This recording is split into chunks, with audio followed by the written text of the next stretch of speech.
नमस्कार। आइए आज एक काम करते हैं, भारतीय अर्थव्यवस्था का एक फटाफट हेल्थ चेकअप करते हैं। जी हाँ, बिल्कुल वैसे ही जैसे एक डॉक्टर मरीज की सेहत जांचता है, हम अर्थव्यवस्था के स्वास्थ्य को समझेंगे, और वो भी बस कुछ ही मिनटों में। तो सवाल यही उठता है कि अगर किसी देश की अर्थव्यवस्था को एक मरीज मान लिया जाए तो उसकी जांच कैसे होगी, उसके स्वास्थ्य के संकेत क्या होंगे। बस यही सवाल हमारे आज के इस पूरे विश्लेषण की बुनियाद है।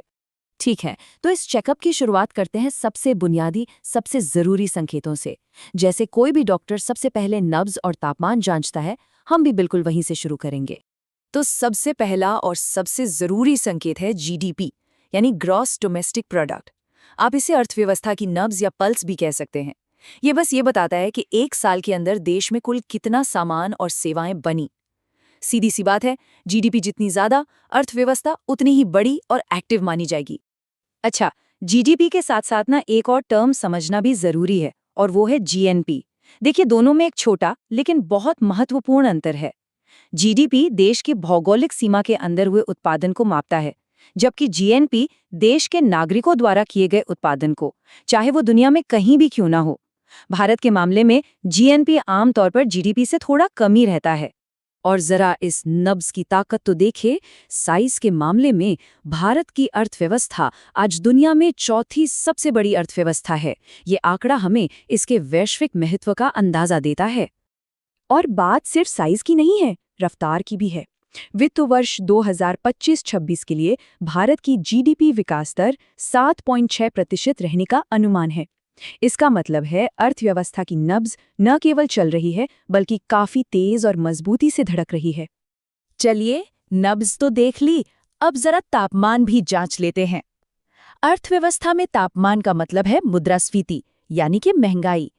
जब कीमतें लगातार बढ़ती है तो हमारे पैसे की खरीदने की ताकत कम हो जाती है। अगर महंगाई बहुत ज्यादा है तो समझिए अर्थव्यवस्था को बुखार है।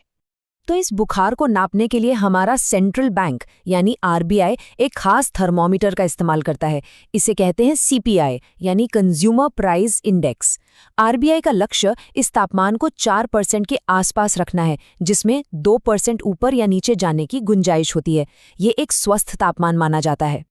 और अच्छी खबर यह है कि हाल के आंकड़ों के मुताबिक 2026 की शुरुआत में महंगाई दर 2 से 3% के बीच रही है। इसका मतलब साफ है कि अर्थव्यवस्था का तापमान यानी बुखार फिलहाल पूरी तरह से नियंत्रण में है। तो जो बेसिक वाइटल्स हैं वो तो ठीक लग रहे हैं, नब्ज मजबूत है, तापमान भी ठीक है। लेकिन एक अच्छे चेकअप में सिर्फ यही नहीं देखा जाता, बल्कि पुरानी और गहरी स्वास्थ्य समस्याओं को भी परखा जाता है। चलिए, अब कुछ ऐसी ही चुनौतियों का निदान करते हैं।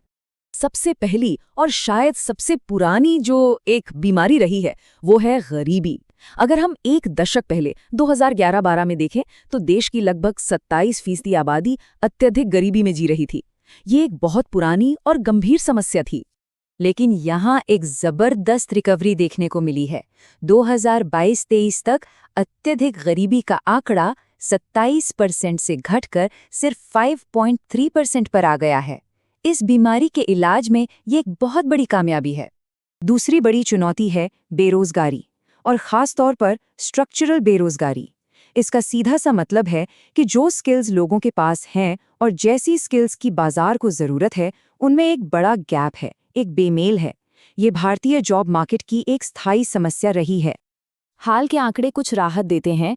वो बताते हैं कि बेरोजगारी दर घटकर लगभग 5% पर आ गई है, जो एक पॉजिटिव ट्रेंड है। लेकिन इसमें भी एक पेच है। युवाओं में बेरोजगारी अभी भी एक बड़ी चिंता का विषय है, जिस पर खास ध्यान देने की जरूरत है।